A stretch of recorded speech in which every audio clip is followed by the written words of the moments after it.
I was like, should I do like a little introduction first, or do we just... I think I do. Nah, I'll do whatever you think's best up. You'll be Queenstown's #1 mountain bike podcast. Coming at you live from Fernhill Crib.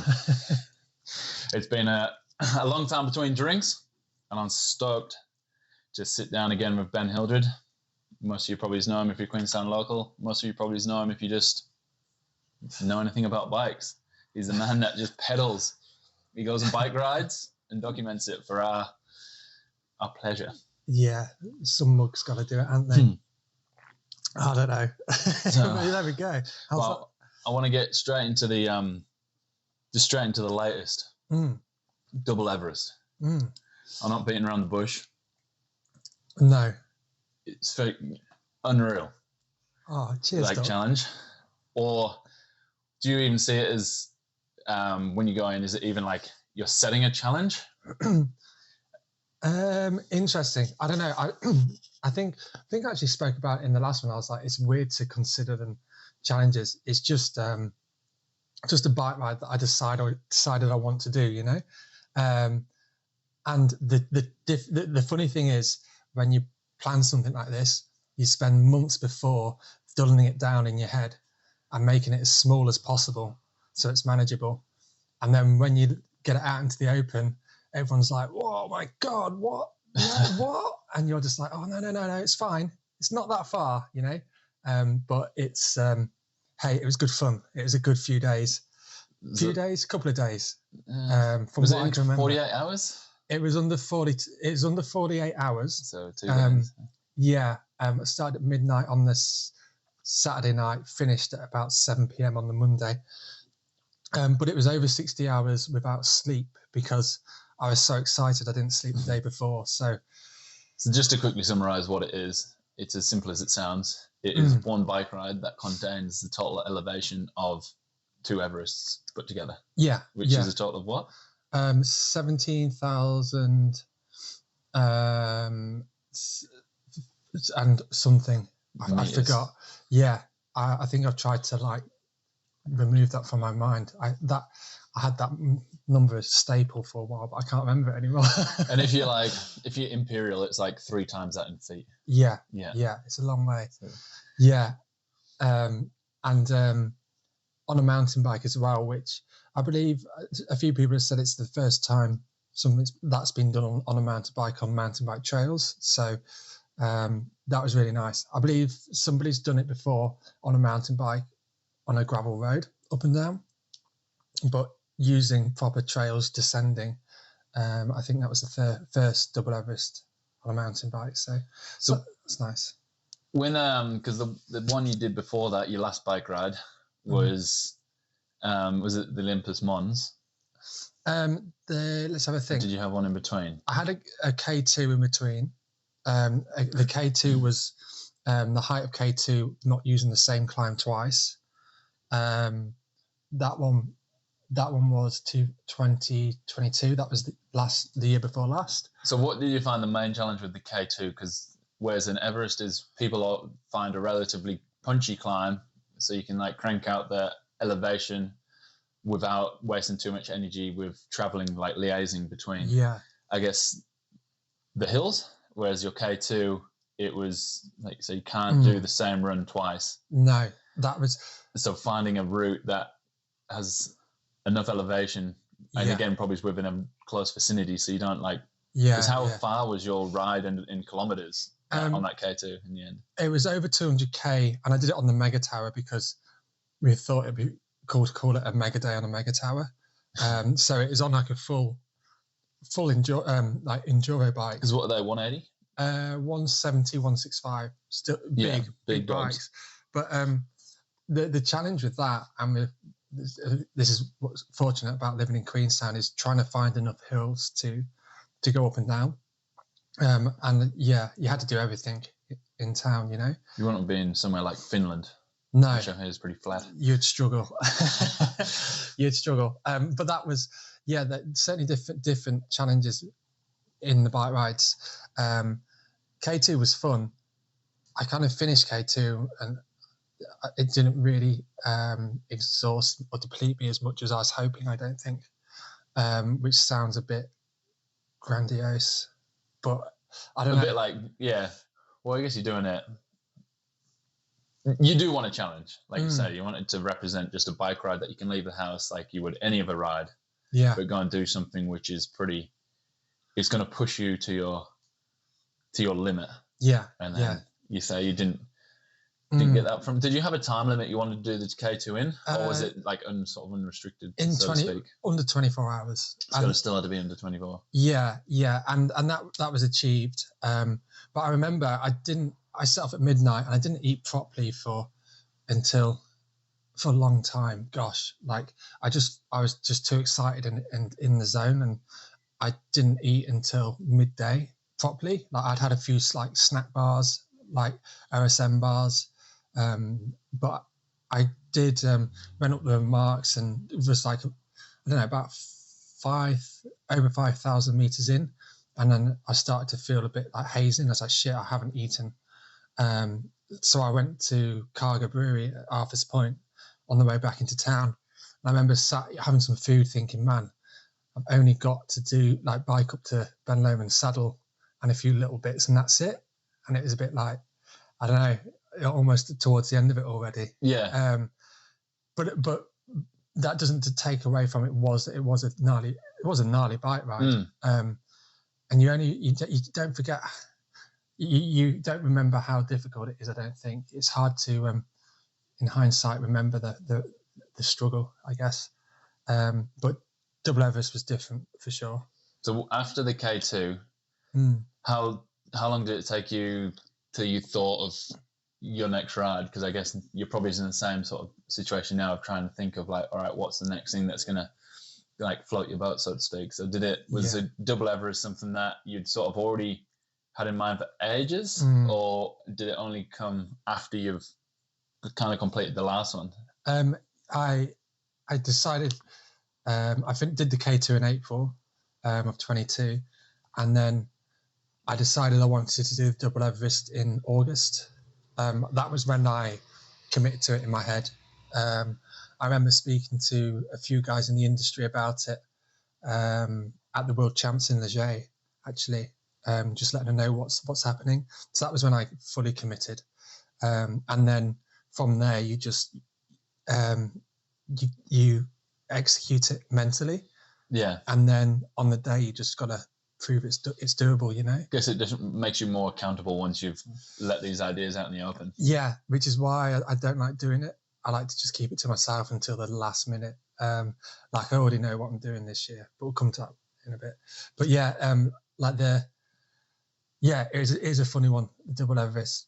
It was certainly very daunting compared to. And then in the lead up to that, what was like your training to do that sort of thing? What sort of elevation were you achieving before you got onto that ride? So it's a weird one with training, because I've never had a trainer or like been known how to do it. I guess it's almost there's almost like an academic way of training. I find when I say academic, I mean like binary. Like you have right to achieve these. Yeah, there's right and wrong. It's very binary, and I assume that that's how normal people train. And I always feel that training is about conquering little goals that essentially will mean that you can achieve what you set out to do. But I've never had anyone to advise, so I just kind of do it on a whim and just try and make it up as I go along, but it always seems to work. And generally I just decide how many hours a week I'm going to put in on the bike, and for me I feel it's all about time in the saddle. It doesn't matter what you're doing, like climbing or riding on the road or whatever. I think it's just about hours in the saddle and just getting used to that again. And usually like a few weeks prior, I'd just make sure I do like at least 24 hours in the saddle. In one continuous ride? Just in a week, sorry. So like week blocks. Yeah. So that's only like 3 hours and 20 odd minutes a day. But but what it does, that starts requiring discipline. And it's it's the discipline that kind of you're training your mind as well as your body. I think in the run up, you can be bike fit, but you have to be mentally fit as well, to make yourself go through with this stuff. And I think for me, the training is about the discipline for your mind as well as your body. Yeah. Like now, for example, I'm doing 24 hours a week for the next wee while, but it's all about training your discipline again, because I certainly think, you can be strong-minded and strong-willed, but it's a mental space you've got to prepare. So you're not too worried about sort of elevation gain through the week? You don't? Nah. In terms of training, you don't find that as important as just pure time? Yeah, I think time's the thing. It's in Queenstown, you can't help but gain pretty hefty elevation, we're so spoiled, especially if you're putting in a few hours. Yeah, you do like 3 hours or so a day here, and you soon rack up the elevation. Just all the good trails are high up, With nutrition, is that now after your K, like as you've gone through the challenges, you're saying the K2, you kind of realised that you were sort of hadn't eaten enough. Is that something now that you are more conscious of, or do you still, are these now, like the general principles still, I'm going on a bike ride, but is there now with the extent that they get into that you are treating them more, like it's a pretty big thing? Yeah. So, and are you starting to be a bit less relaxed with yourself and, all right, I need to actually knuckle down because it's not just a bike ride anymore? Totally. And honestly, up until the Double Everest, I was just winging it and I could kind of get away with it. And certainly throughout the Double Everest, I didn't eat properly. And that's something that I wish I did differently, and I can do differently. But what's interesting is the fatigue from the Double Everest. I was feeling it up until November last year, so like 6 months afterwards, it was really gnarly. I was going to ask about the hangover from the Everest, and how your body and mind, because during the, I guess before I go on that, like let's talk about the ride itself. Yeah. So each lap, how many laps did you end up doing to achieve this this elevation? So I did 17 laps, 17 and a half or 17 2/3 of laps, which are about 1,000 meters elevation per lap. And that was like, if you're familiar with Queenstown, that's like from the lake to Ben Lomond Saddle and back. So it's through the bike park. Through the bike park, above the bike park, and then descending through, all the trails through the bike park. Which are like graded at like blue, and do you have black trails in there as well? So let's see, Missing Link, Creaky Winders, Fernhill Routes, Hammies. What did I do? Gosh, Thundergoat KY. So KY would be a black. Creaky Winders, I think, is graded as a blue, but is really truly a black. Yeah. Because just touching on what you're saying with like the mental side of things. Yeah. You can't just do that amount of time and you just put your head down and grind. There's a massive element of concentration that's needed, and like again with it. Creaky Winders, for people that don't know, is a pretty technical. Yeah, it's pretty technical travel. The normal things of like kind of little niggly routes, sections, and rocks. It's not, you can't just go through there with your eyes closed. No, and there is consequence on that trail. Yeah. And like, I think anyone who sets out to achieve something like this is it's wildly admirable. But the difference between doing it on a mountain bike and a road bike is, I feel that you can recover a lot better on a road bike. You still got to pay attention going downhill, but generally that's the time when you take a few deep breaths, relax your heart rate and prepare for the next climb. Whereas on a mountain bike, it's the taxing bit was the down, and then you recovered and rested on the climb. I was going to say, when you look, because do you use a Garmin or a similar sort of device, and do you have a heart rate monitor on while you're doing it? I don't have a heart rate monitor, but I had like a Wahoo computer. Yeah. So just to keep on top of elevation, but I'm not really good at numbers, and I wouldn't know what I was looking at, to be honest. I was only just going to ask because in terms of like looking at your heart rate on the descents compared to the ascents, whether you saw like, you know, like say you probably wouldn't see too much of a dip on the descents, or you definitely see spikes of like adrenaline, whatever. That's interesting. Yeah. Gosh, I wonder. Whereas like you say on a road bike, say you've got if you just climb that equivalent, if you've gone down the same road and you've just done 1,000 meters elevation, then you get 1,000 meters of descending where you don't even have to spin your legs if you don't want to. You probably would, but you wouldn't have to exert like energy, and like you say, you'd be able to bring your heart rate down a bit. Yeah. Just to sort of, just be able to recoup and rest. No, you're right. Yeah, that's interesting. Maybe I should on the next one. But in terms of like the nutrition thing and the fatigue, I've paid a bit more attention to nutrition this time round, and just to try and recover, because I don't know, fatigue's really gnarly, because it's like you're tired all the time, but it's like a deeper state of tired, and it's not something that sleep fixes. And it's really weird. And then I've had a bit of advice off a few people, and because I have a plant-based diet, I wasn't taking, I had nowhere near enough protein, essentially. That was a big thing. Yeah.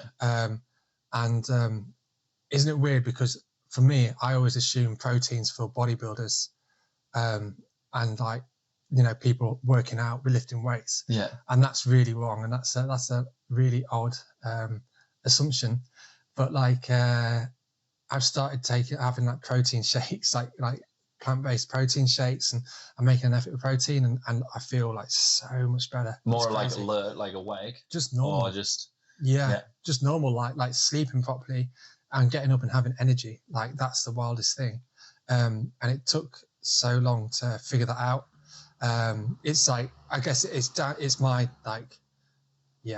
stubborn naivety, I guess. Yeah. Of it'll be fine, don't worry about it. Well, you almost treat yourself like a bit like a lab rat. So you kind of going on these rides and using your own personal experiences as knowledge moving forward, and then only after, I guess, you haven't failed anything, so not after failure, but after coming across the problems, then you're like responding to what you found, and then looking into it, rather than thinking, oh, what could possibly go wrong, or I better start doing this now. And totally, because so rather than being like proactive and being reactive. But true, there we go, that's really good. I like that.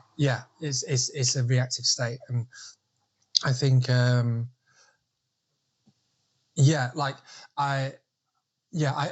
certainly after the double Everest as well, I picked up an injury stretching, which was really foolish, which meant I couldn't walk properly for months after I gave myself nerve damage in my legs. So that made recovery even longer and more frustrating. Yeah. But it's interesting. I was at the physio the other day, at Remarkable Physios, and I was chatting to Peter about what I'm doing next, and my recovery, and he's a wealth of knowledge, and I was asking him for advice, and he was just like, well, it sounds like you got the winning formula already. He said I wouldn't change much, and I was like, oh, yeah, you're probably right. Going back to the reactive and what did I say, proactive sort of approach, I think it's not always, everyone probably tries to be proactive about things, but I think in certain circumstances like this, being reactive is probably, I think, almost more beneficial. Don't quote me on this exactly, because I'll probably eat my own words, but just in terms of when you look into something too much and kind of try and think of all the possible things that could go wrong. Oh, you can talk yourself out. Talk yourself out of anything, and you give yourself problems you're probably not going to have. Yeah. Whereas by being, and that's not to say going to something totally unprepared, because you don't. You train, and while you're training, you're going to come up with these problems essentially, and then fix them through training. But I don't think I feel like people are less productive if they try and find every problem that's going to potentially happen, prepare for it. Yeah. And then, like I said, probably most of the time those problems don't occur. No. And then sometimes they'll have got themselves into a state where they think it's going to happen, so they're overthinking and making themselves worse than what they are. Whereas, you know, you can go a bit too far to the point where it's like, you know, you've not prepared at all and you've cooked it. But yeah, I mean, mountain bikers, I guess, generally aren't the type of people to question what could go wrong. Otherwise, you'd never do anything. Yeah, 100%. And I think that's, I don't know.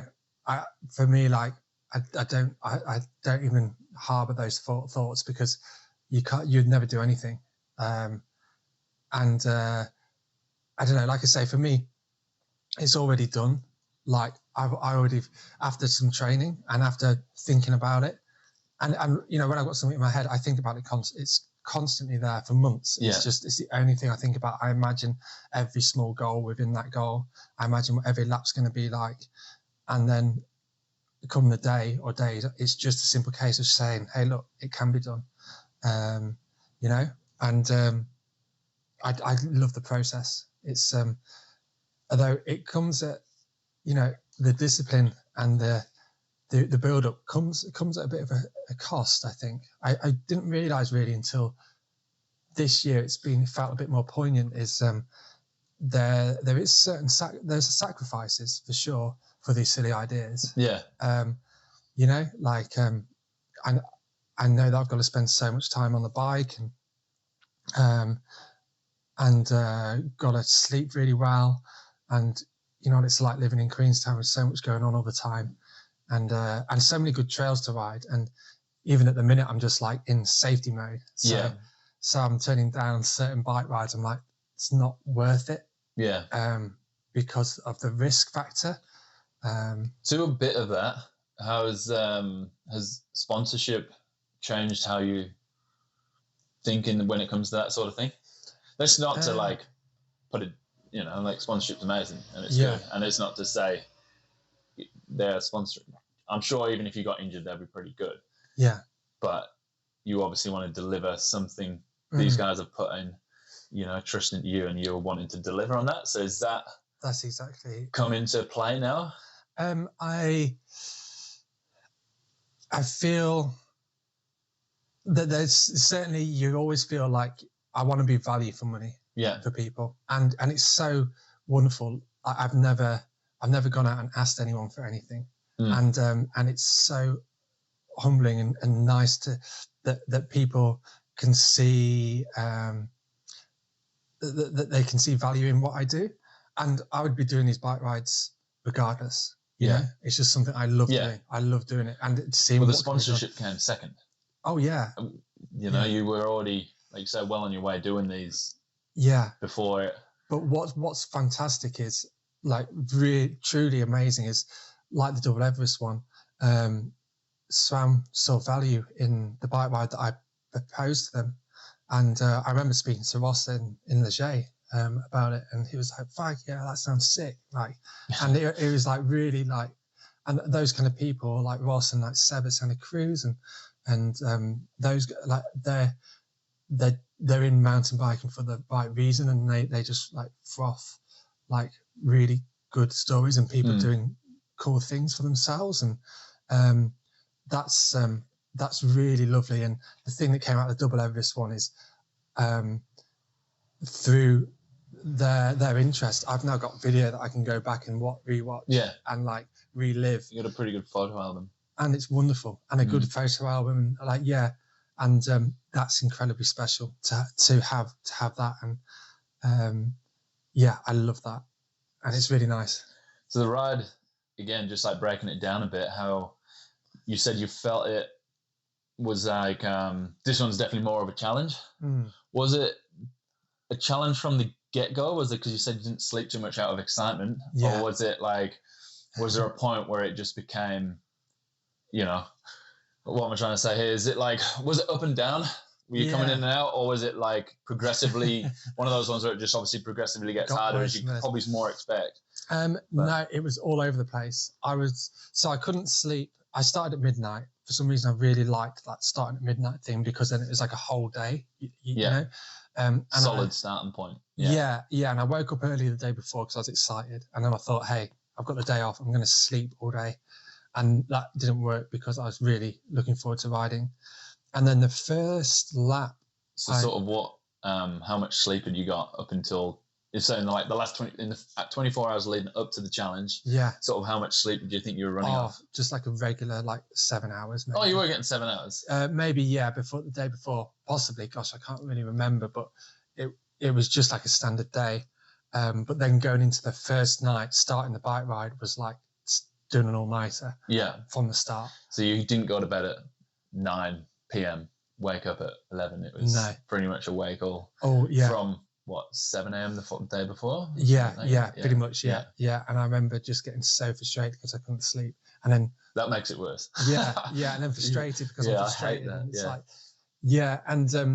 And then the ride itself was all over the place. I mean, the first lap I did in like an hour and 30 minutes or an hour and 40 minutes, top to bottom. And it's way too fast. After like the third lap, I was still going at quite a pace, and I needed to slow down. Like I kind of was going, I was kind of cooking myself. Was it almost like by accident, again, out of excitement? Yeah, I just similar thing. So you were so keen. Yeah, you just kind of, was it kind of the want to get it done, or just? It's a really, I just really wanted to get into it. Yeah, like get like the first bit out the way, like the standard bike ride bit out the way. I wanted to get into the bike ride, the bit that really makes you think. And I think I was just really hasty. But what I've learned from that is the most important thing is composure with these bike rides. That's like paramount, is respecting the bike ride and remaining composed, and just like just in the process. And after those first few laps, like it became light, so like your circadian rhythm kind of kicks in, and you feel a bit more awake because it's daylight. And went into that next day. I can't really remember much about it, but it was all relatively steady. I remember ticking over the first Everest in the afternoon with a big group of people, and it's wonderful. It's so good. Yeah, I think you were there for that lap. I joined for some. I didn't join for as much as what I wanted to. I can't remember. I feel like I had something happening. Yeah. But I remember being annoyed that I couldn't join for more. Yeah. Oh, it's gosh, that was a really good time. That lap. And what was really deflating though is on the Everest lap, there's a big group of people, and we descended down to the bottom, and everyone left. And then I was like going for knocking over 10,000 meters, like it was just like me and a couple of others. Yeah. And I was like, oh shit, here we go. Like night number 2. Yeah. Still not slept. And that the second night was just so gnarly. Yeah. So gnarly.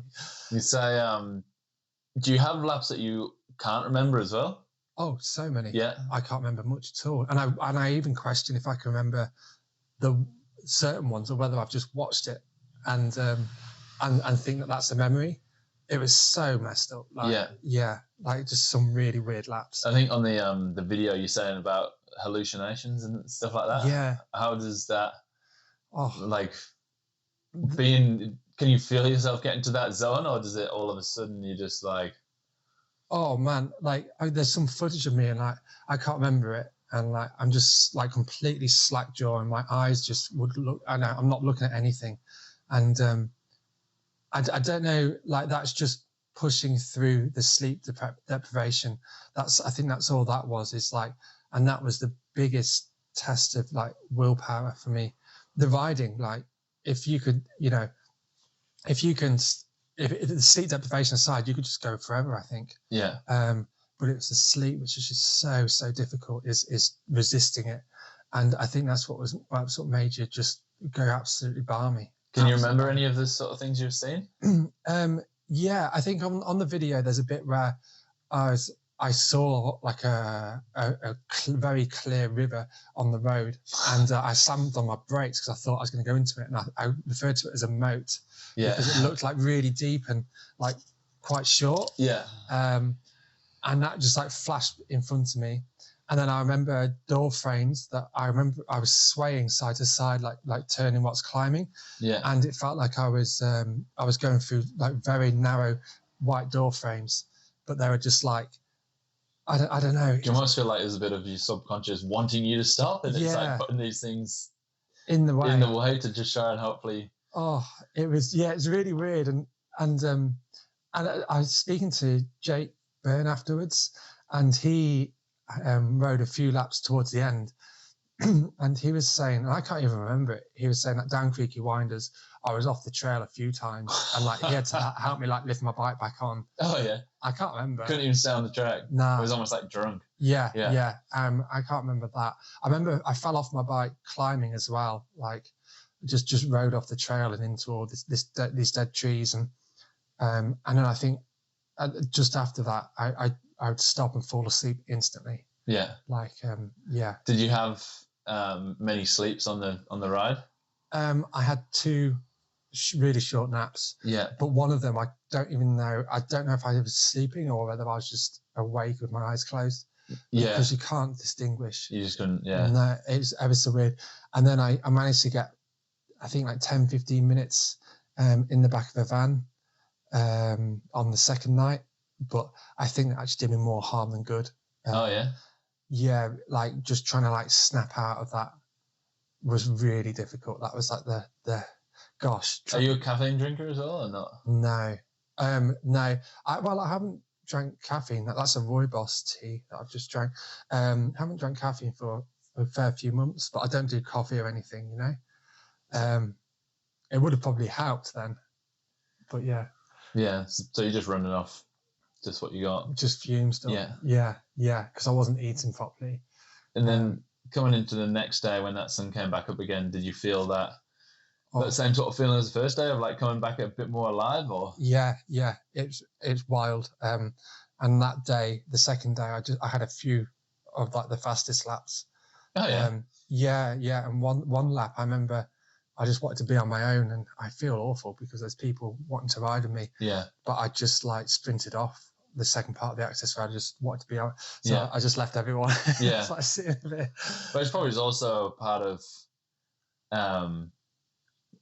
not necessarily being alone, but again, you probably just want to concentrate. You're not even yourself at that stage. No. And like having people around you in terms of like that mental capacity is probably again quite exhausting to try and have to hold a conversation to a certain degree, because people are gonna even want to wish you like good luck or whatever, and even just kind of responding to that when you're that like sleep deprived probably is for sure. Even like something you have to think about, like what somebody said, do I have to respond properly? So totally. And it's sad because I think I mentioned that you can't give people the gratitude for coming out because you haven't got that mental capacity.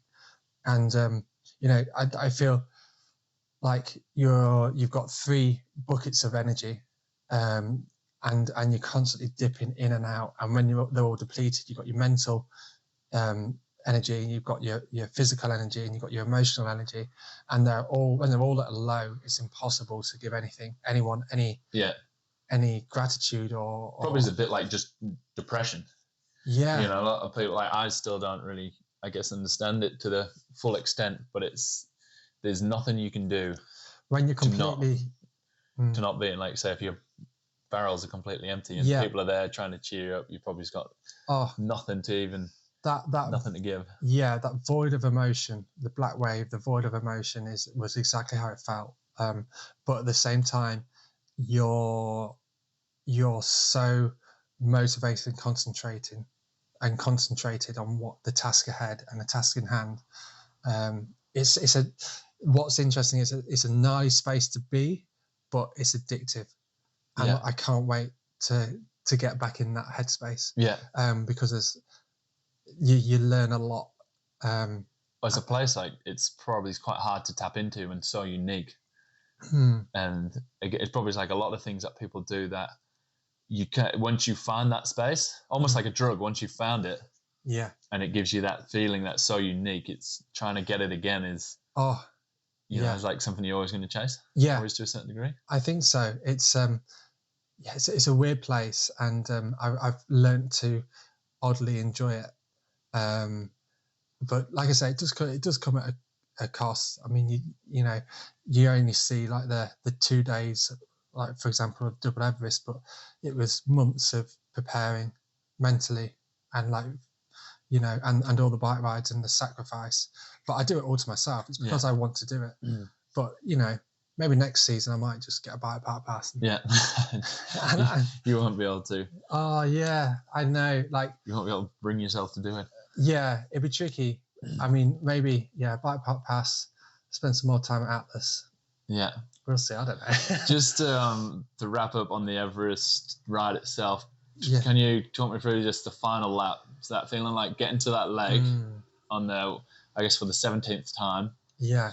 Or would it be 18 and then you had to do a half? It was 17. So it was 17 times you got down to the leg. And then it was like the home straight. Yeah. It was incredible. And there's a fair few people there who did that the last full lap with me. And like that, I felt super awake and excited. I just couldn't wait to. Everyone was looking at the computer on the way up, and it was illuminated. And everyone was just like looking over and like, "What's that?"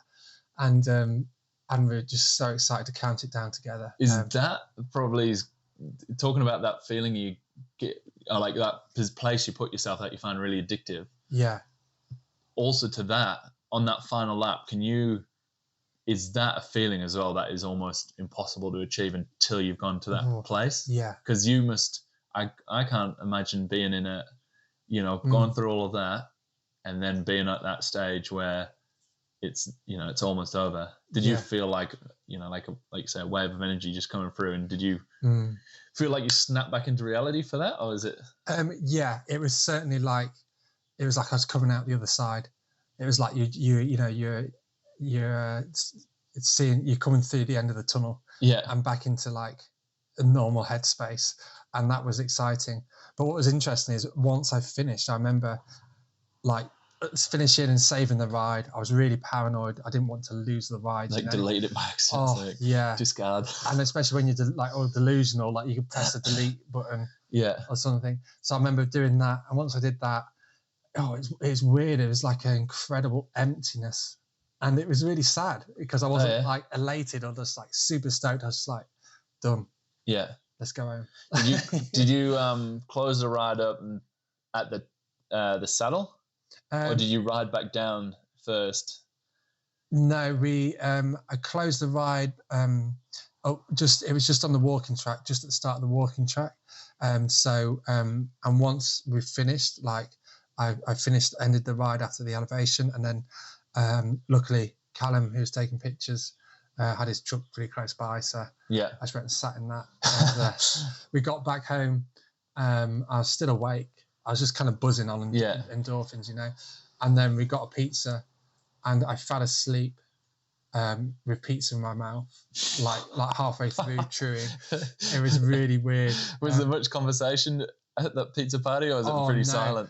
What I'll have to do, I've got a brilliant picture of us all afterwards, because Johnny, who was filming, and Callum were up for 2 days. I was going to say that, yeah.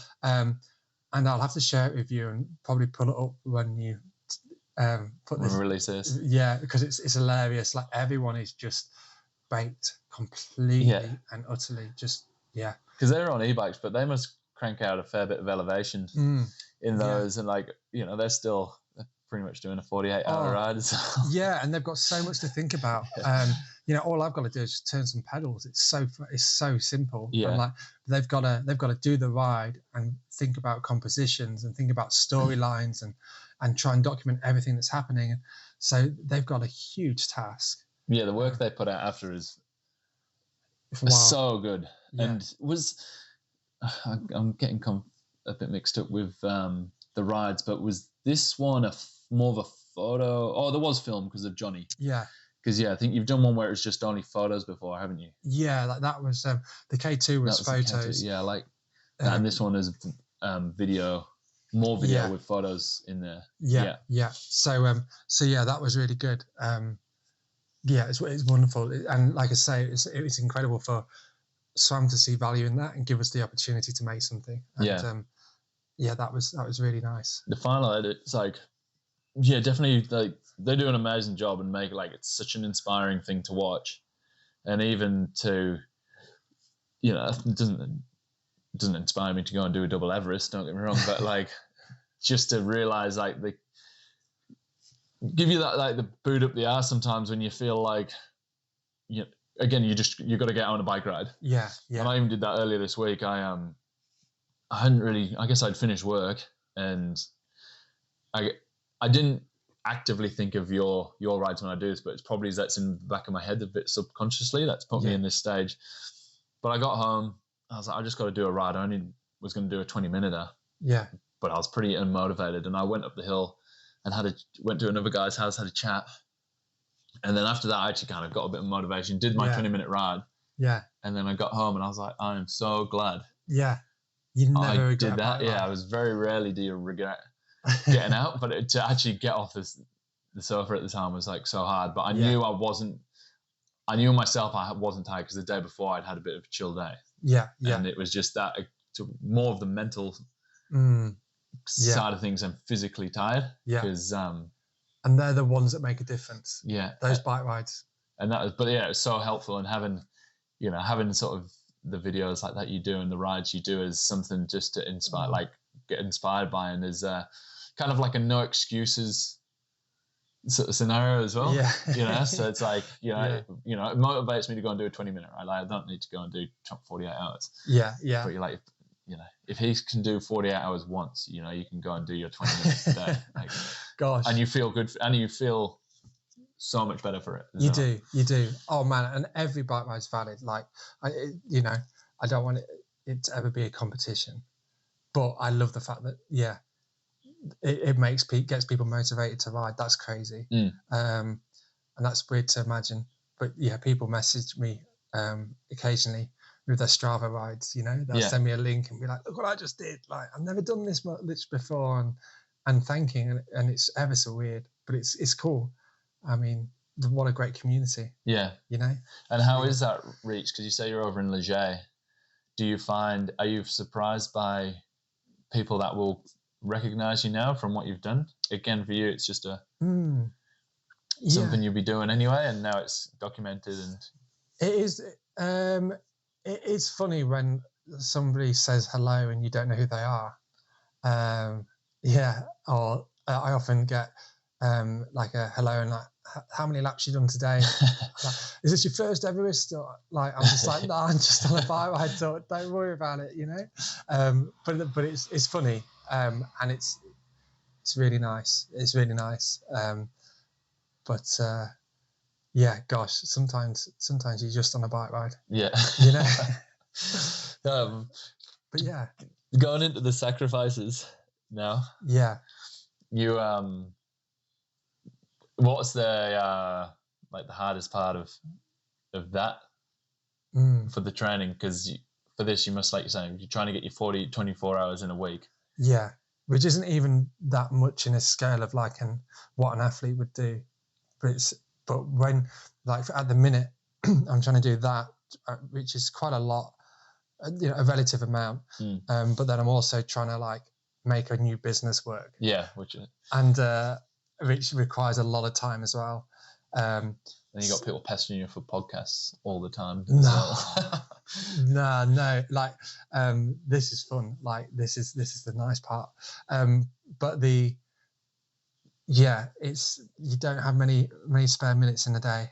And I do worry that I don't give myself enough to, like, for example, starting up a business, because I'm too focused on other stuff. It's a balancing act for sure, and it's something that's still learning. But hopefully I'm making a good go. Yeah. Oh. So when did the business, when you just kicked that off, it's been running for what, 4 months? Yeah. 3 months? September. Yeah. Or was it October? October, November, December. Like 4 months maybe. Yeah. And what is it? I obviously know what the business is, but for people that don't. Yeah. It's so it's a wheel building business and I guess wheel servicing business in Queenstown. So yeah, like I just specialize in wheels. I've worked in the bike industry like my whole life.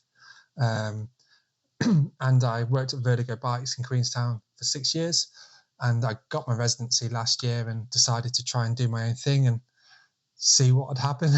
Yeah. And I've got like a small little cabin down Gorge Road, and I just sit in there and watch the world go by and play with some wheels. Yeah. That's pretty much it, really. Yeah, it's good fun. You got the pet peeves coming in. You got the last minute guys that need the wheel tomorrow. Yeah, and if I can do it, I will, because that, you know, everyone's stoked, and I know how valuable riding time is to people, especially if you're on holiday here. So if I can do it, I'll do. That's the thing I do promise. I've been told I overpromise, but it's difficult not to when like you wanna make sure everyone's stoked. But yeah, it's going good. I don't know how many wheels I've built so far. Somebody asked me yesterday. I should really keep a tally. Yeah. But it's keeping me busy. That's for sure. Yeah, you're pretty quick. I was in there for like 10 minutes the other day, and I think you're pretty much, even in that short amount of time, I don't think it quite hit the touring stand yet, but it was pretty much a full wheel. Yeah, I'm getting pretty fast at it. Yeah. Yeah. And it's and then I spent a lot of money on this ridiculously expensive touring stand that I've just wanted for years. You said that was like more expensive than the cabin. Oh, pretty much. Yeah, it's wild. Like, it's very silly. I don't need it, but when I got my residency and quit Vertigo, I put a down payment on it the next day. I kind of committed myself to it. There's nothing quite as good as like having good tools to use makes you want to use them. Yeah. And it makes you want to use them well. And yeah, exactly. And hey, I want to build like the best wheels possible, and these are the best tools possible. Yeah. So I think I've got no excuses now, and it's just a pleasure to work with. It's like, you know, when you're on the tools every day, it makes a difference when you've got something nice. Yeah. But yeah, it's going good. We'll see what happens. I might be able to start paying myself soon. Yeah. So that'd be nice. Further, that's what it's called. Yeah. Further.cc is a website, but I was trying to think of a name for months, and I think it's quite nice. I think it's good. Does the job. Yeah, we'll see. We'll see what happens anyway. And hey, if it all goes tits up, I'll just do something else. Just keep riding your bike. Just ride my bike. Make yourself happy. Yeah. Figure out a way of paying rent and stuff, you know. But yeah, no, it's good fun. So your next challenge, probably, like you say, you don't want to make yourself too accountable at this stage.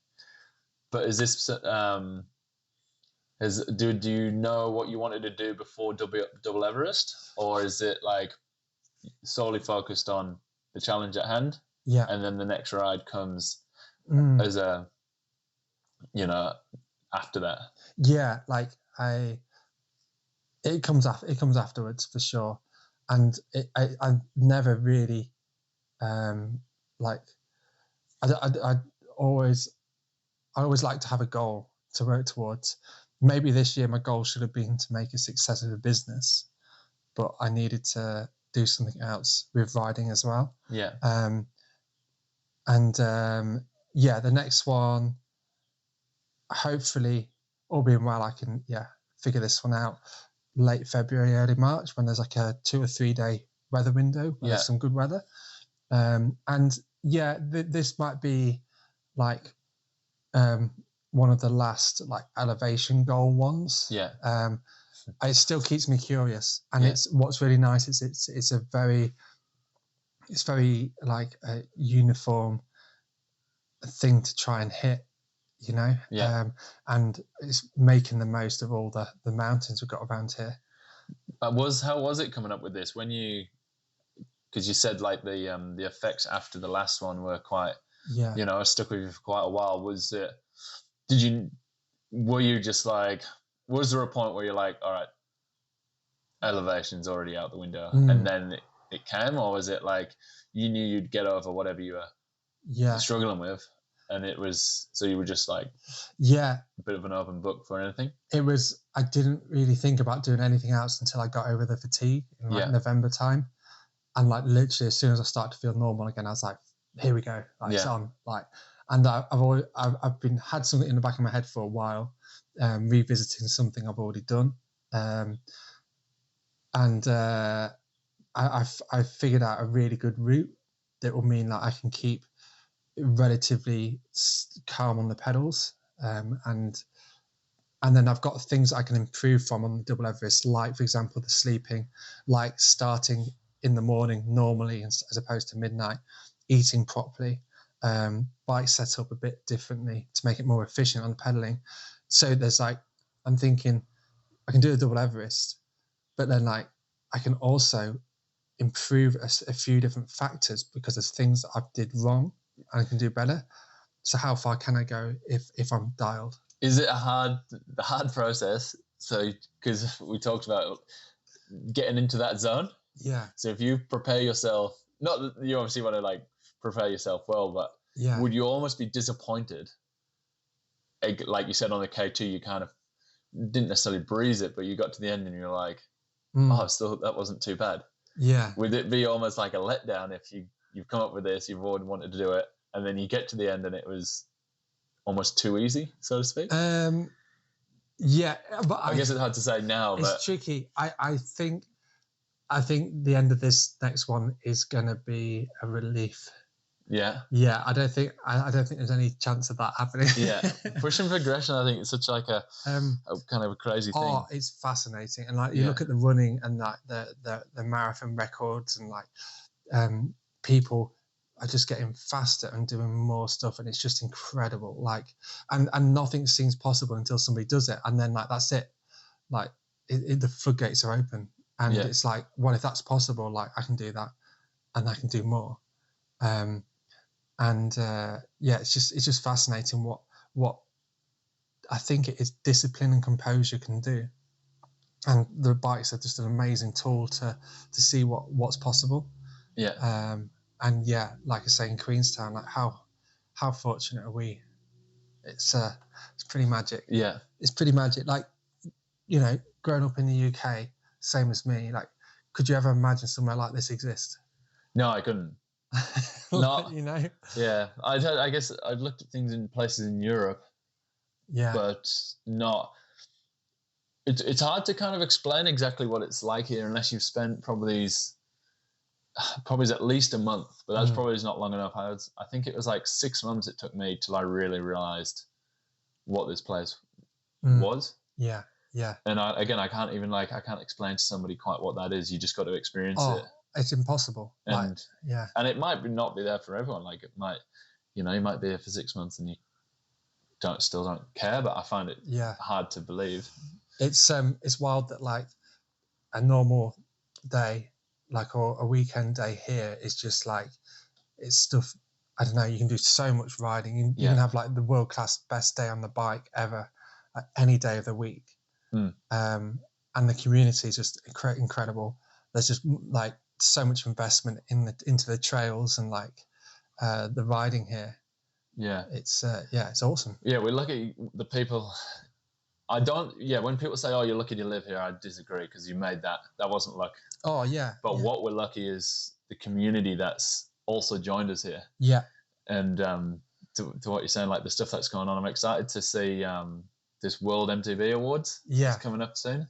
And having obviously that was another like sort of bit of a creation from Rod. Yeah. There, and it's cool to have somebody like. So fortunate to have somebody like him that can, have sort of a thought like that and be able to put it into practice. Into practice. Yeah. Make it happen. Oh, absolutely. Like, yeah, absolutely. And with the vision and the trails, it's just kind of like accelerated the growth of Queenstown at an incredible rate. And it's you're already seeing it in terms of like the people coming to town and the impact and the notoriety Queenstown has in the mountain bike world. Yeah. And like with proving grounds as well, and like everything else that happens. Just at Wynyard last week, and Emerson has finally finished the last jump on Dream. Yeah. And I just stood back and I looked, and I just can't. I just got to take my hat off to Emerson so much when I looked at that, and because I've just got no interest. I'm not a dirt jumper.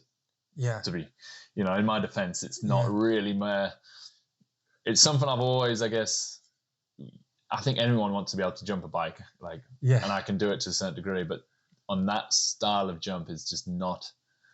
It's so foreign to me, and I've just never really been able to feel comfortable as much as I could definitely ride them more. Which, like you say, seat time's everything. So it's a bit of my own doing because I could just practice and no doubt get good. But Queenstown facilitates everyone. Yeah, but to that jump, I just stood back and I just can't fathom how somebody can envision that sort of size jump and then put it into practice and then I'm sure he's scared hitting it, but I wouldn't want to build it because I wouldn't want to hit it. And then now it's like, I think Jai might have been the first guy to hit it, and I don't actually know if Emerson has jumped it yet or not.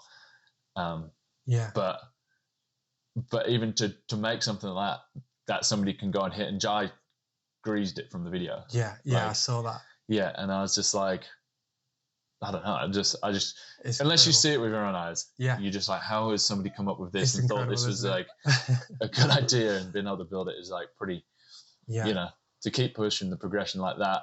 And it's a public jump pack. Anyone can go and ride that, which probably is a bit of a scary thought, but it also seems to work. And isn't it insane that we live 5 minutes away from it?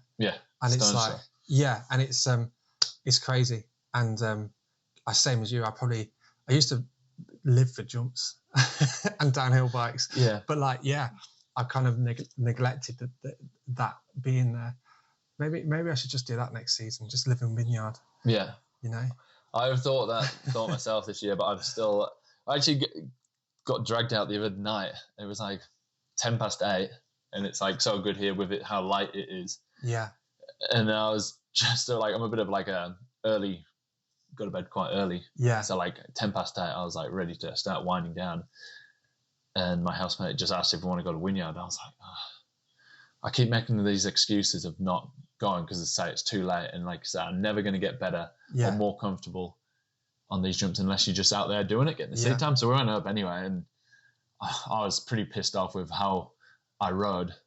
But we got home and I was so stoked that we'd done it. And like, so we did 5 or 6 laps through. I'm 5 or 6 laps better than what I was. Exactly. If I hadn't gone, and that's true. That's very true. It's frustrating because I felt like a couple of years ago better than what I am now. So it's to feel like to notice your progression going backwards is a quite frustrating situation to be in. But again, just to have people in this that can pull you out at any time and just there's always something going on. Have that stuff on your doorstep to be able to ride it is pretty lucky. And isn't it amazing? Definitely need to make a point of actually using it rather than making excuses of being too tired or whatever. But finding that fine line because you've gotta chill out to keep the kind of love as well. Otherwise you'll burn yourself out. But, which is a thought. Sorry to interrupt, but just while you said that, I want to know how many places. Because you talk about, you hear about professionals getting burnt out so much. But at the same time, I talk to a lot of people who are not professional and are getting, it's kind of a bit sad, but they're getting burnt out from riding. And I'm like, I wonder how many places people that love doing a hobby actually get burnt out because it's mad, isn't it? And it's like, it's such a kind of like a sad thing, but also still a bit of like, it shows you what we've got here is that people that do it as a hobby. Are getting burned out because there's so much for them to do. It's insane. Like you ask your mates, you're riding down like, no, I just need a rest day.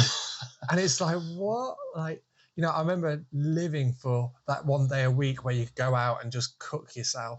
And then like just pushing up downhill trails, but it's crazy. That's true. Like where else would you be able to do this? And I want to knock on wood before I say the next thing as well, because I don't want to manifest this in any way.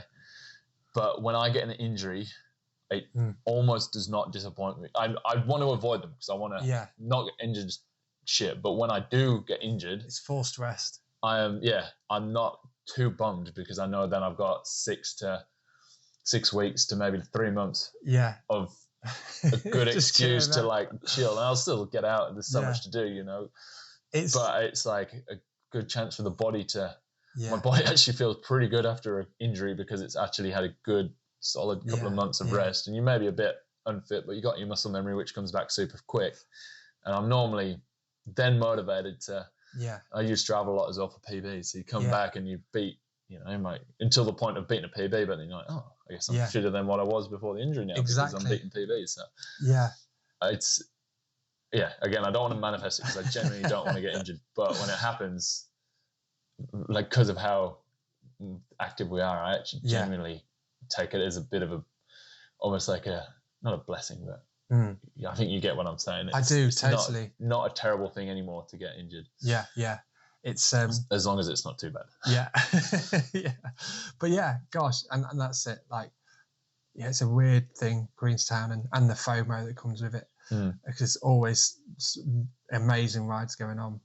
But hey, get this next big pedal out the way, and we'll go for a Wynyard session. And you say that's for March of 24. Yeah, need like a couple of good days. Yeah, because it's going to be quite exposed. You wait for it to cool down a bit as well. So wait for it to cool down. Yeah. So, all being well, that's providing everything goes well beforehand. But we'll see. And like I say, I'm just doing it because I just want to do it. I love it. Yeah. And then after that, a couple of weeks just chilling out, and then we'll go and ride jumps, shall we? I reckon. Yeah. Dead keen. I haven't been through literally through Mini Dream, or even like past it for 2 years. Yeah. And like a couple of years ago, like we were with the Vertigo boys riding it all the time. Almost every night. Yeah. And just haven't been fussed, which is crazy. Yeah. It's like, such a good facility. Yeah. Oh, it's unreal. The amount of things we neglect. Yeah. But no, I'm looking forward to it. Nah, bloody good. We'll wrap it up there. That's an hour. That's pretty good timing. But try and get a few more of these done. Yeah. And if you ever want to join me for another one, we'll have to try and get a bike ride. That's the next goal is to try and actually record one while on a bike ride. We could do like imagine doing like a bike ride, but like talking through the trail, and I wonder how visceral we could make it. Like do a salmon one, like commentating. But commentating, so people can be at work or on a lesser bike ride. Yeah. with this and with that in their ears. Yeah. I wonder if that would work. Trying to actually visualize it a bit more. Because it's always a bit awkward when you listen to not awkward, but when you listen to a podcast and it's also a visual one. Yeah. And they'll start explaining something that you can't see and you feel a bit left out. Yeah. Speaking of that, check out, have you seen my Oh, you got a bit sunburnt there, a bit peel. Look at that. I'm going to have a good time. Is that from pedaling? Is it with your shirt off? That off? I've got wild sunburn. I forgot to put sun cream on going up Carnet the other day. Yeah. What a fool. Don't want to do that at that high level of elevation. Always wear sunscreen. Well, we'll wrap her up. Lovely. Thank you, Cheers Jimmy. for that. Stoked to be back. Hey.